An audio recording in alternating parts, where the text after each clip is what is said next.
Hello and welcome guys. This is a third video about Kafka. In this video we will take our knowledge one step further and we will cover important topics like what are consumer groups, what are partitions, how we handle partitions when we are scaling API, meaning how we assign and revoke partitions when our API is scaling out, scaling in, something like in Kubernetes environment, and how can we manage our offset commit loop when we will have partitions and essentially we will need to do it per partition. And obviously, you might have a question straight away, what are partitions? So in the previous video, if you recall, I showed you this diagram that we have a producer and we are sending messages into a topic. And we have basically offsets within the topic. However, this is not entirely correct because topics are actually subdivided onto partitions. So the best way I can explain it is imagine our topic is a highway. And within the highway, we have lanes. And on these lanes, we have cars driving, right? So each lane is our partition. And whenever the message being sent, it's being sent to one of the partitions. And then offsets like 1, 2, 3 allocated within actually partition. So in the previous video, we had just one partition. That's why I treated it as the same, but in reality, it is actually not the same, right? So we had a topic with just a single partition. And I did it just for simplicity's sake, obviously just not to overwhelm you right straight away. Topics partitions, it might be a bit too much. But nevertheless, now let's explore what we will do if we have a lot of partitions, how we're going to handle our commit offset loop, and also what are consumer groups, right? I talked about that we can consume messages from any offset we like, right? We can start here, like recent, latest, earliest, and this will be handled actually using consumer groups. All right, and for that, let's move on to another diagram. And I am starting to like this mermaid chart tool. It's quite nice. As you can see, the diagrams are very colorful. Let me know if you like the diagrams we have in here. Nevertheless, so let's pretty much talk about the consumer groups and topics and why we need them. Okay, let me clean this up. So we have our topic, and as I just mentioned, this is essentially our highway, and these are our lanes, right? So as you can see, we have partition 2, partition 0, partition 1. And let's have actually a broader view on everything. Sorry, mobile users, I tried to fit it all in one screen, but I couldn't. So as you can see, we have our topic, right? The messages are arriving into each partition, and we have consumer group. And consumer group is nothing more than just a combination of a lot of consumers. So as you can see, each consumer is its own pod, like pod 1, pod 2, pod 3, right? So these are separate containers running within our Kubernetes cluster, right? And I'm going to be talking in scope of Kubernetes cluster because this is the most common scenario that you're running something containerized somewhere in the cloud. And let's talk about important considerations when we are using Kafka. So each partition, as you can see, owns its offsets and they are in order. This is pretty visible, right? We have 0, 1, 2, 3, we have 0, 1, 2, 3, and so on for each partition. And this is very nice. So we can consume each partition in order and they have their own offsets, right? It's not like 1 is here, 2 is here, 3 is here, right? So when messages are arriving, each partition has its own separate log within the Kafka with their own offsets and they're in order. And another very important part, and this is essentially one of the main reasons why we need partitions at all, is that one consumer per partition. So one partition can have only one consumer and per consumer group. But let's forget about per consumer group. So only one consumer can be consuming partition. And that's why in most of the scenarios, right, we would want to scale our consumers in our application because they are doing heavy lifting, right? Saving something into the database, processing some kind of, I don't know, doing some analytics, whatever, doing some calculations, etc. And usually this will consume some CPU and RAM, right? And we will need to scale them. And since one partition can be consumed by one consumer, if we will add a lot of consumers, right, we will not be able, and we have only one partition, right, we will not be able to consume them, right? And it's written essentially here, if more consumer than partitions, some will be idle, right? And in this example, as you can see, I have 3 partitions there, right? You've seen it, and I have 3 consumers. And if I add more consumers, this one just will be idle. He will not receive any messages. So we need to match essentially, if we want to scale our consumers, match our consumers with number of partitions. And if we want to add more consumers, we will need to add, in this example, 4th partition. And consumers, if we have a lot of partitions and we have only one consumer, that's fine. One consumer can consume from many partitions. But if we want to scale consumers, we will need to add more partitions. And this is one of the most important things that I want to cover in here. And essentially, since we will be scaling our pods in and out, right, we need to handle scenarios when we will connect to some partition and then disconnect. And then another pod will receive its partitions, right? So for example, this consumer is the only one. Then we added another pod, this pod. So now some partitions will be moved from here, they will be moved to this pod. Then this pod was scaled in, and we will remove this connection. We will move this partition 2 to consumer 2. And lastly, I want to cover that actually we can consume same partition by different consumers, but they must be in different consumer groups, right? That's why I said one consumer per partition per consumer group. So if we have different consumer groups, like in this example, right, as you can see, we have consumer group local CG, we have consumer group analytics, and we have consumer group backup, right? And now we can assign actually, right, the different consumers. So as you can see, one line goes here, one line goes here, one line goes here. So now we are consuming from whichever offset we want, right? This consumer can read from any offset he prefers from this partition, right? Some might start from the latest, another might start from the middle, and another can start from the beginning from the same partition. So this is like a workaround, and essentially this is as well one of the most important parts, that we can scale our consumer groups, right? We have something for analytics, something for backlog, and something for our business logic, and they are consuming from the same topic, from same partitions, but in different order, and yeah, the way they prefer. And also very important that each consumer group can have whatever number of consumers they like, right? So as you can see in analytics, we have just 2 consumers, 2 pods, and here we have 4 pods, right? And here we have just 1 pod. Meaning it's up to each consumer how they're going to consume all the partitions. And actually, each consumer, there are configurations that, for example, consumer analytics CG, it might consume only partition 2. It's possible as well. In the previous video, I showed you actually this example when we specifically assigned ourselves to specific partition. But now in the coding session, we will talk about when Kafka will do this. Kafka will manage everything and assign and reassign everything to us. And essentially what I'm trying to say that there is a lot of possibilities with Kafka, right? You can handle it whichever way you like. Each consumer group is independent, right? And they can do whatever they like. They can have as many consumers they like. They can consume whichever partition they like in whatever order they would like. All right, that's been a lot of said, but let's recap everything quickly. Let me make my cursor a bit smaller and let's zoom it in. So the most important parts that, once again, our topic has a lot of partitions, right? They are like lanes within the road, within the highway, and each lane is independent and has their own offsets. Each partition can have only one consumer within a consumer group. So if we want to scale our consumers, we need to match the number of partitions. Otherwise, some consumers will be idle. And lastly, right, the one I just mentioned, that every consumer can do whatever they like. They can consume from whichever partitions, from whichever offset they would like, and they can have as many consumers as they like until, right, we are unable to assign any partitions to consumer, right? When we have more consumers than partitions. And lastly, before jumping into coding, I wanted to remind you how we're going to handle our scenarios with committing offsets. So as you can see in partition, which one is it? In partition 0, we have offset 0, 1, 2, 3. They have been committed already. And now we have offset 3 that is pending, and offset 4 have been successful. And if you recall, we will have an loop, right? And we will be waiting for all messages to be completed. So if we have 3 pending, we will not commit, right? We will wait for 3 to be committed, and then we will commit the entire batch that got completed. And to show you it in more detail, I will go on to a nut diagram I prepared for you. So essentially what we will have messages arriving, read message loop, and we will check if partition exists or not. And if we have it, we will append it to our message state. And then we will essentially set to pending state. Now we will have multiple states, right? Because we need to handle success, errors, and all these scenarios.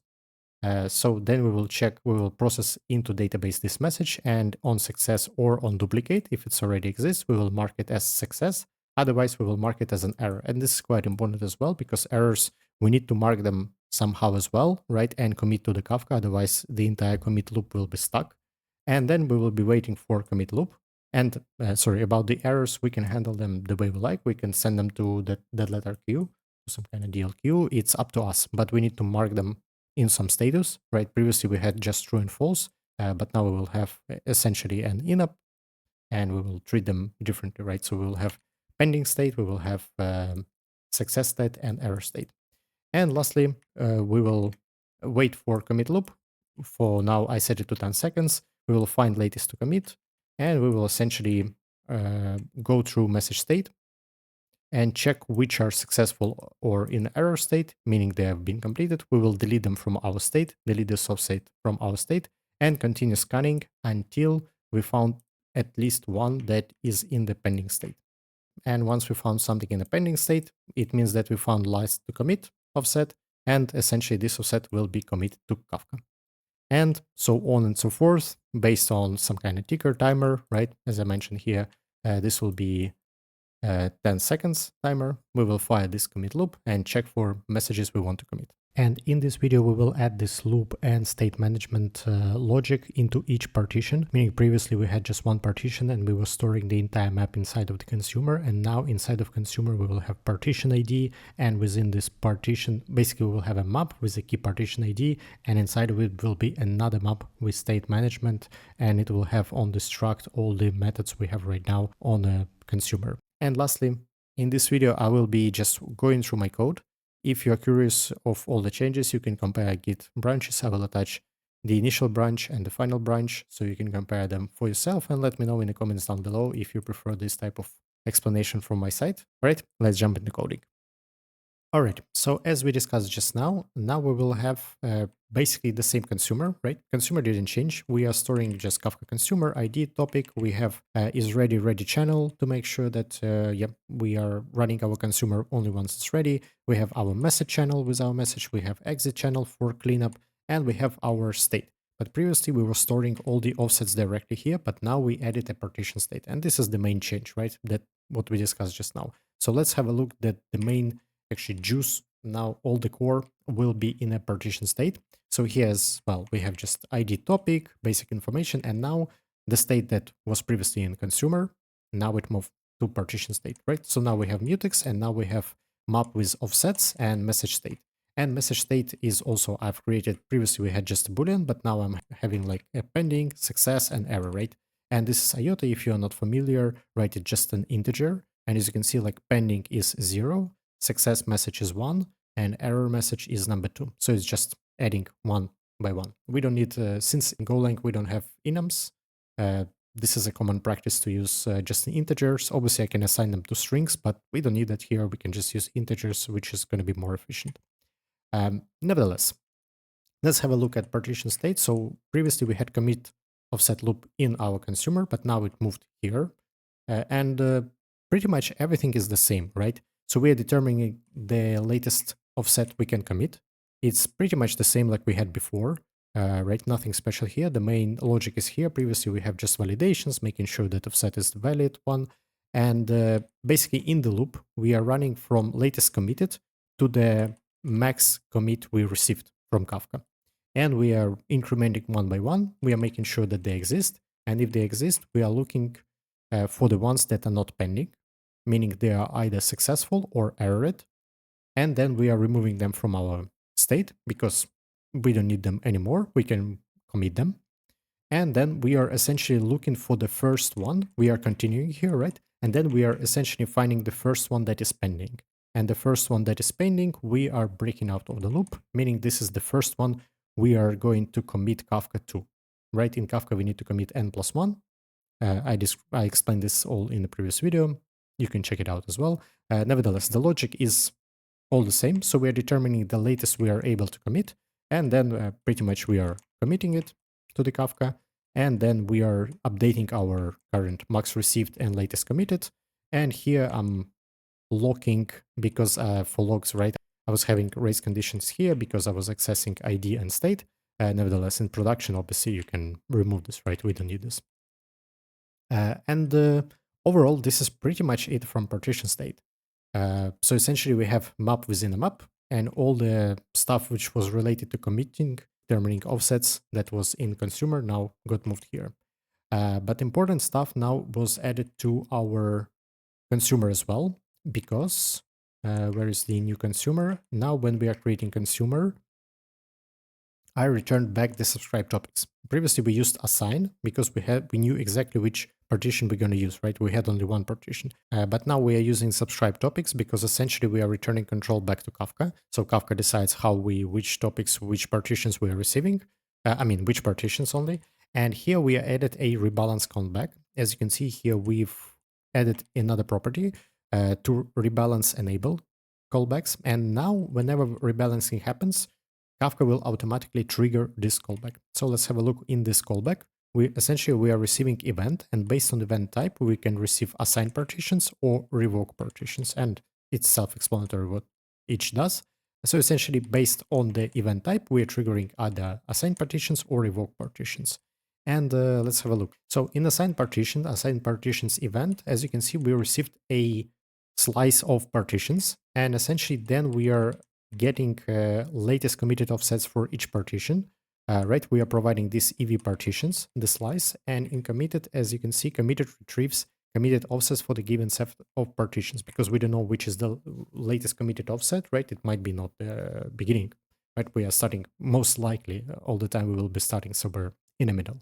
And then we are just looping through all the committed and determining what is the starting offset, and essentially creating new partition state. An important part here that we are initial latest committed will be -1 because Kafka is committing +1. Once again, I explained it in the previous video. So we're determining our last committed, max received, and just initializing our partition state. And then we are triggering our commit offset loop. And yep, this is pretty much the entire thing that I just showed you as well, right? So we are running this loop every n seconds. And then based on the strategy, and I will talk about the strategies in the future, we need basically to acknowledge to Kafka that we are accepting the partition assignment, right? And we need to trigger either assign or incremental assign. So actually we acknowledge into Kafka that we are accepting assignment. And pretty much this is it. And then we are looking at revoke partition callback. So here we are receiving, once again, a slice of partitions. The only thing here, right, we are looping once again through all of them. We need to do some cleanup. So essentially we need to close all the loops, and we are doing this here, right? We are partition state cancel, and we are waiting until the exit channel got triggered. So in our partition state, where is it? It's in here. As you can see here in the for function, we are closing exit channel. And how can we exit this for loop? We are waiting for context cancel. So once context is canceled, we are returning. And as well, I have the same thing here. So just in case we are not being blocked during this operation, long operation, right? If we are in the beginning of the ticker, we will exit straight away. We will not wait for its completion. And then, yeah, we are closing exit channel, so we know that our Go routines are actually cleaned up. And after that, we are essentially running this commit loop ourselves. One more time, we are determining latest to commit offset and going through the same like in a commit offset loop, and we are committing the latest one we can commit, so we don't need to do it one more time once the partition gets reassigned. And the same like in assign, we need to acknowledge to Kafka that we accepted the unassignment. And pretty much this is it. Also, I wanted to show you in the main function, I adjusted a little bit save DB. Okay, I refactored this code as well. I made it a bit prettier, but nevertheless, the logic is the same. The only thing I removed is that previously we were getting data from the database to check the if event exists. But since we are inserting event and our event ID is a primary key, right, we will have a unique check here. So essentially, I'm checking if this key already exists. And we can do this by PG error code, right? There is a error code for that, or a message to 3505 is duplicate code. So essentially, we are trying to insert the same key that already exists. And if it already exists, we are updating state to success, meaning it already is there. If we are getting error here, we are updating to error state. And then how we can handle errors, it's up to us. We can send it to that message, that letter queue, and then handle it somehow differently. But I'm setting to error state, right? And we are committing error state because we don't want to block our commit offset loop. Otherwise, it will be stuck forever. And if insert didn't have any errors. Obviously, we are updating to success as well. And yeah, overall, these are all the changes. So essentially, we just moved, instead of having a map within consumer message loop, now we're having a map within a map. All right, let's see how it works all in practice. Just a brief pause. If you enjoy this type of content or want to watch me live code projects like this, hit subscribe button and ring that bell. It is free, takes 2 seconds, and helps me a ton. As you can see, only a very small percentage of you guys actually subscribe to my channel. Anyways, thank you very much for all the support. Let's continue. All right, let's start our Kafka. Kafka YAML app -d. While it's starting, let me just check what we have in our config. We have local topic sticky one, we have cooperative sticky strategy, and I will explain later on what are the differences. We can use route robing, and there are other ones, but these are two most popular, probably one.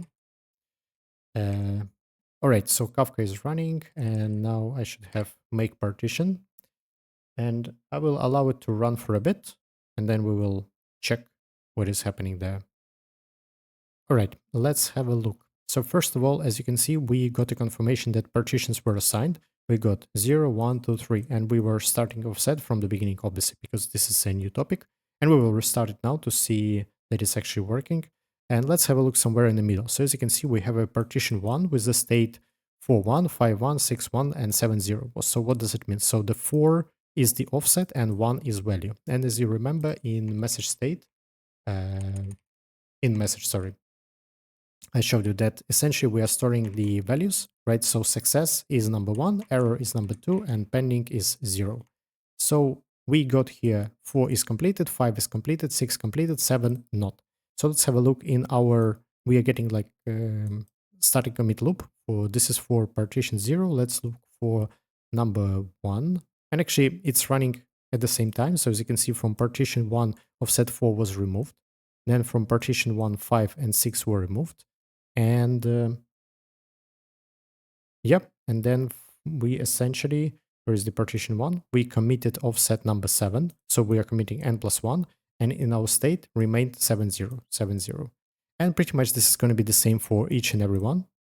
Right, you can review it for yourself, but now let's have a look how what will happen if we will add more consumers.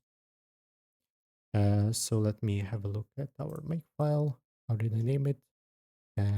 So here I added a param for different consumer groups, but for now I'm not using it. So we will just create make Kafka C1. So what should happen? Kafka should take away 2 partitions and assign 2 partitions to this consumer. So as you can see, revoking partition, exiting commit loop, max received, latest committed is the same as max received. So partition 0 is being removed and partition 1 is being removed. So let's have a look what's happening here. So as you can see, assign partition 1, assign partition 0. And starting offset is 20 and 15. As you can see, last committed 15. And what is for another one? Removed offset 18, 19. And essentially, right, I don't have a log for that, but as you can see, we removed offset 19, so we committed 20. And in partition 1, we received starting offset 20. So everything seems to work fine, as it looks to me. And now let's have a look what will happen if we will add more partitions. So for that, I will use actually another terminal because it's going to be very stuck in there. So let's add one more consumer and one more consumer. And I will try to zoom it in, but it's going to be not very. So as you can see, we assigned partition 2 and partition 0. So here partition 0 got removed, and here revoking partition 2. So each of them got removed 1 partition, right? So everyone now has 1 partition. However, what will happen if we will add one more consumer? So let's add the project, go playground, and we will try to run one more consumer, right? In a separate tab.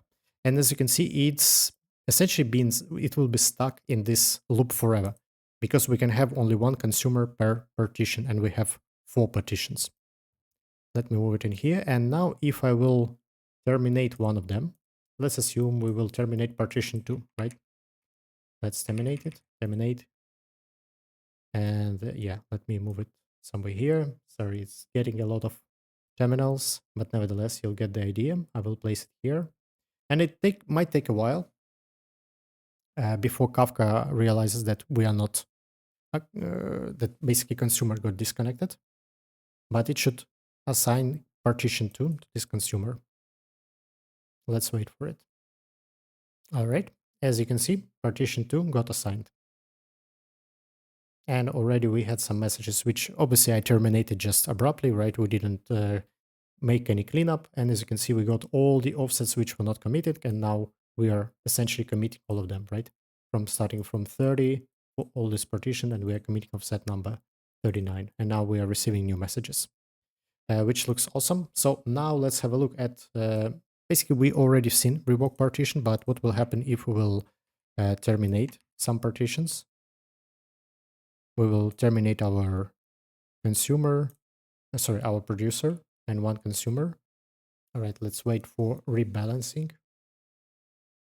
All right, the rebalancing happened. As you can see, we got assigned partition 1, and partition 1 was here, right, on the right side. And we got assigned partition number 2, which was, partition 3. Which one? Should be partition, and partition 2. Oh, sorry. Into the terminate terminal. Partition 2. And now, yeah, we received partition 3, which was on the left side. All right, everything seems to work fine. Now we are not receiving any messages, so we've committed everything that was not committed before. And yeah, pretty much all looks good. Let me place it here, right? So we've committed all the offsets that were remaining, and now we are stuck in this infinite loop, waiting for new messages. All right, and this is pretty much everything I wanted to show you in this video. Let me know if you like the format where I'm just explaining what I've done in the previous videos from my live streams. I think I'm going to be sticking with it for now. Nevertheless, if you have any ideas, any suggestions, let me know in the comments down below. Thank you for watching, and I will see you in the next one.